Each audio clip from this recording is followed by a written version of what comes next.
Three college students had a mission to enter Bone Norman Cave, stay overnight, and exit through a little-known pathway. Their trip became a fight for survival after they lost the exit and ran out of energy over 10 miles into the cave. This is the story of the Bone Norman Cave rescue. The game plan. Bone Norman Cave is found in the unassuming state of West Virginia. It's often dubbed a flyover state, with nothing too exciting to attract visitors. But locals have access to some amazing caves, like the Bone Norman Cave near Rennick. Bone Norman has a 3-mile main passage that's open to beginners. That's the most commonly traveled route. But the cave also has deeper, more complex routes that extend further, pushing the Bone Norman Cave into a system that spans 15 miles of intricate turns and sprawling earthen tunnels. But even the 15-mile length of Bone Norman is just what's been surveyed. The total length could be far longer, so if cavers get lost, they might never be seen again. The system is named for the Bone Cave Route and the Norman Route. The Norman side takes cavers through a gorgeous portion of the cave system. There are fast-flowing rivers, perfect karst or rock formations, and waterfalls.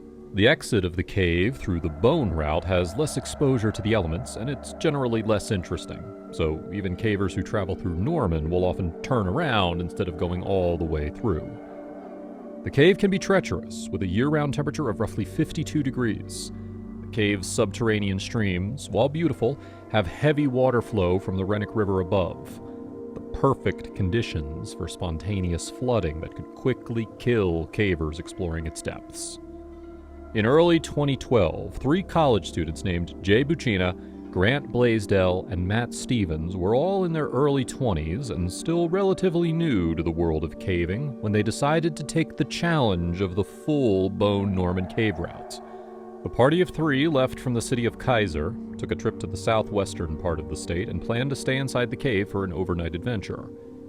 Each of them had been to over 10 caves so far, but that's still nothing compared to the thousands of hours cave experts have logged in the dark expanses below the ground. They were slowly increasing the difficulty of their caves, which is always a good idea when learning a new skill. The difference is that when you find your limits in football or some other hobby, the stakes aren't very high. If you lose in a game, your pride stings, and you either give up or try again later. When you hit a wall with your splunking skills, it could be game over for your life.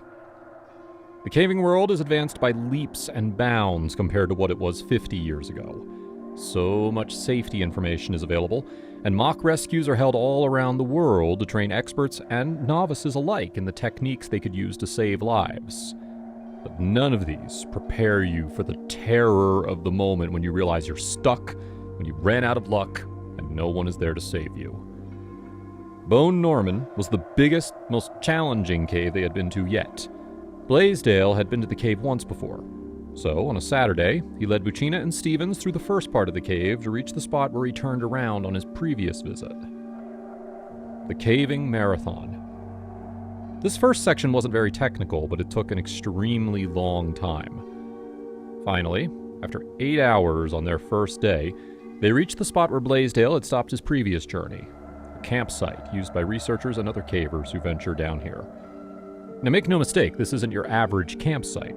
There were few comforts that you'd find above, but it was relatively safe and big enough to sprawl out beside the surging river of the cave. They reached the campsite at 5 a.m. on Sunday, and they were already getting worn down.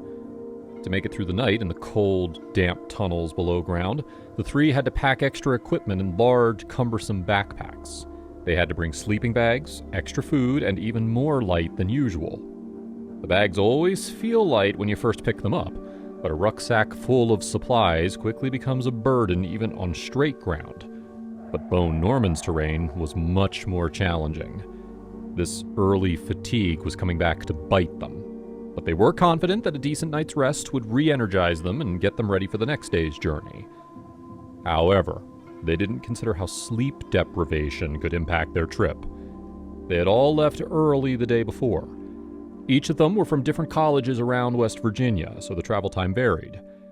It wasn't just the physical tiredness of their exploring that weighed them down, but also the mental fatigue from no sleep. Compounding the problem, they only got 4 hours of sleep in the cave. They had to cut their sleep short, in part because it was difficult to get comfortable with the rough, rocky floor under them, but they also couldn't sleep long because they had to push faster if they wanted to exit on time without worrying anyone.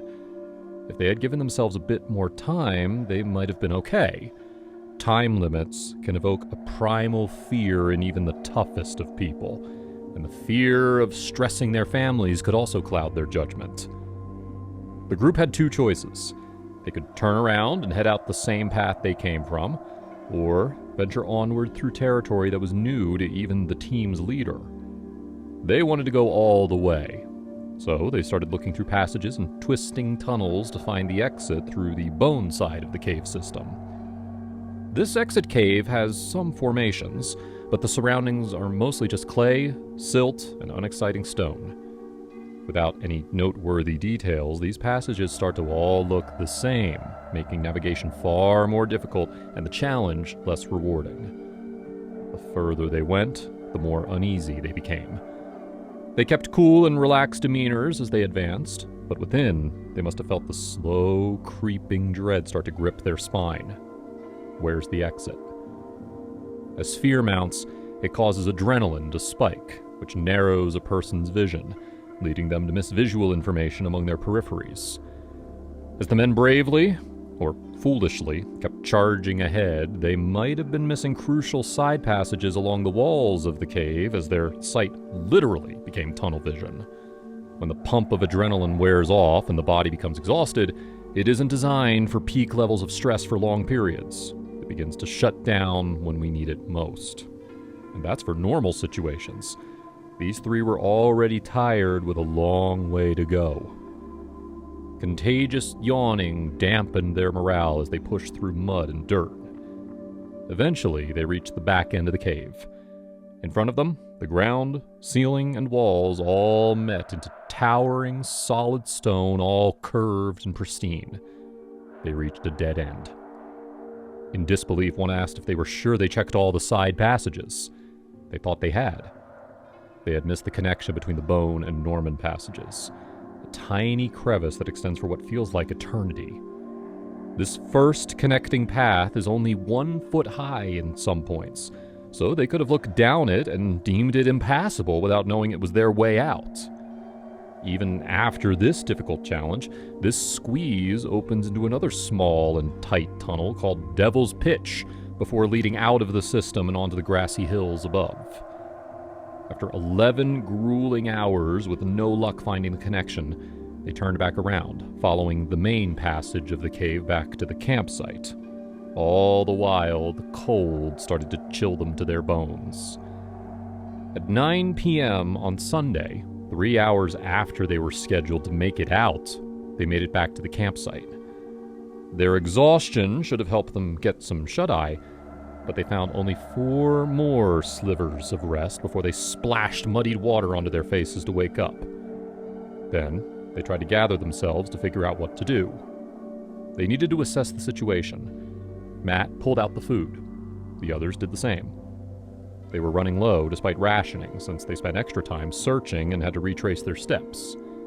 Next, they checked their light sources, also low. If they ran out of light while trying to find the exit, especially down a side tunnel, that could be a death sentence. The rest of their lives would be spent screaming through the echoing rock, trying to find one another in their campsite by touch alone in the blinding darkness. The bone exit was a loss, but they could still go back the way they came through, right? Well, the group somberly realized they didn't have enough supplies or energy to make it through the 6-hour slog to the entrance. Staying at the campsite seemed like the best idea. If rescuers came in time, they would definitely check here first. To aid in a potential rescue, they backtracked a few miles toward the entrance to etch the date and time into the mud, along with a message saying, "Waiting for rescue along stream." Then, the 3 took out emergency, high-visibility orange tape and started sticking it along the cave wall as best as they could. To suppress any fear, they turned to their raw intellect and tried to map out their situation. Since they hadn't made it home yet, Their families would have called at roughly the time they got back to camp. It was now 1 a.m. on Monday morning, so they had around 17 to 19 hours before rescuers could reach them, if they were lucky. They told themselves they weren't going to panic, and started telling jokes and stories to pass the time and to keep their minds busy to avoid thinking about the situation. Some people bury their fears with these kinds of distractions. Others are just made of steel. In the heat, or rather the cold, lingering chill of the moment, it didn't matter. As long as they could pick up their spirits and hold on to hope, they'd have a better chance of survival. They did the smart move and told friends and family about their plans before leaving. They were scheduled to exit on Sunday in the early evening before sunset. The sleepless nights of the cavers plagued their families as well on Sunday as they tossed and turned, sick with worry since they hadn't heard from the cavers yet. All sorts of situations ran through their heads. Maybe they just forgot to charge their cell phones. Maybe they found some new friends during their trip and went to the bar to hang out. Or maybe the worst scenario had come to pass and their loved ones were gone. Early Monday morning, after fitful nights with fears bouncing around in their nervous heads, family members of each of the three cavers called one another. Maybe one of the cavers called home and the rest just forgot, so it would be good to check with them. They all shared the radio silence that they were experiencing and reported the group missing. The Bone Norman Rescue. It took rescue teams almost no time to scramble into action. The Rennick Volunteer Fire Department got to the scene, and experienced cavers from nearby towns got over to the cave as fast as they could. The Rennick Volunteer Fire Department was the first to spring into action. They immediately found the cars belonging to the lost cavers, so the rescuers knew they were still somewhere inside the cave. Some members of the early rescue team thought the group had gone down the 3-mile pathway usually traveled by beginner to intermediate cavers. That conflict could have been deadly, since the college team reportedly went over 6 miles along a different route. In total, there were 25 men that made it to the search party. Conflicting reports claim the assistant chief of Rennick's fire department, April Harvey, or Doug Moore from the Mountaineer Area Rescue Group, or MARGE, were leading the rescue operation. Either way, they split the team into 5 smaller groups. After a depressing 16-hour hunt, nothing turned up. The 3-mile stretch yielded no results, no sign of the lost men. The fire department and other inexperienced crews couldn't tackle the remaining winding, complex labyrinth of the cave. After the 25 first responders had to tap out, new volunteers had their crack at it. Meanwhile, hundreds of passionate cavers all united across West Virginia and started traveling to Bone Norman to aid in the search, including 2 members of the Virginia Tech Cave Club. The 2 Cave Club volunteers could understand the minds of their fellow college students. They immediately went for the campsite while worrying about their fate.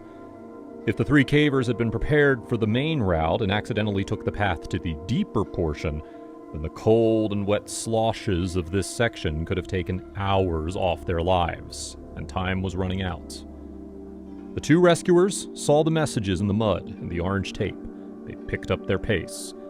They agreed the team had to be at the research campsite. If they were alive, they would be there, unless one or more of them had been injured. The families informed them that they were well equipped, but rescuers can't always rely on this information. Overshooting assumptions on how long cavers can last could be a fatal mistake. Every second counts. Doesn't matter how long you think they have. Plus, it's common for the least experienced people in every hobby to believe that they are better and more prepared than they really are.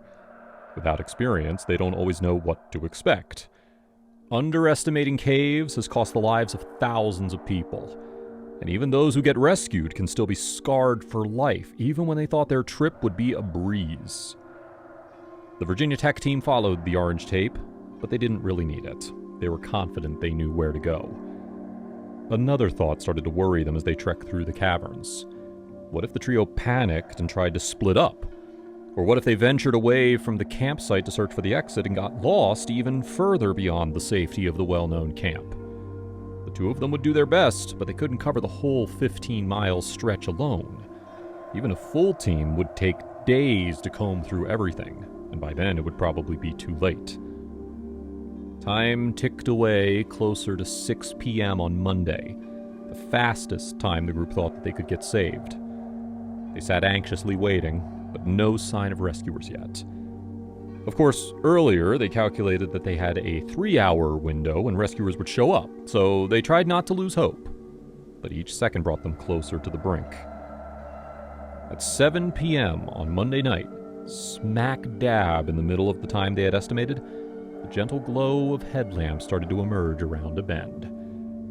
Now, at first, they weren't sure if it was real, since the darkness can play tricks on you, but this light didn't warp or change like visions in the abyss. It steadily grew, and the 3 college students knew they were saved. After eating to regain some strength, the Virginia Tech team helped them gather their supplies, clean up the campsite, and crawled, climbed, and hiked back to the entrance on the Norman side of Bone Norman Cave. After 2 whole days underground with no light, no fresh air, no comforts of home, they exited their stone prison and were saved. Blaisdell acknowledged their folly, that they had taken on a challenge they weren't ready for just yet. Instead of folding to the fear of being lost in the underground labyrinth, Blaisdell was inspired. He went back to class just 1 day after returning home from his brush with death. He had questions for more experienced cavers. He wanted to learn from his mistakes and prepare for the next adventure. He decided to work harder, learn all the tricks of caving, and eventually he wanted to become a rescuer like those that saved his life and the life of his companions on that fateful day in Bone Norman Cave. That's the inspiring end to this gripping story. What would you do at a dead end, a day's journey from the exit and over 10 miles beneath the ground? Share your thoughts and fears in the comments section. If you want more stories like this one, hit the like button and subscribe to the channel for more tales of adventure, misfortune, and rescue.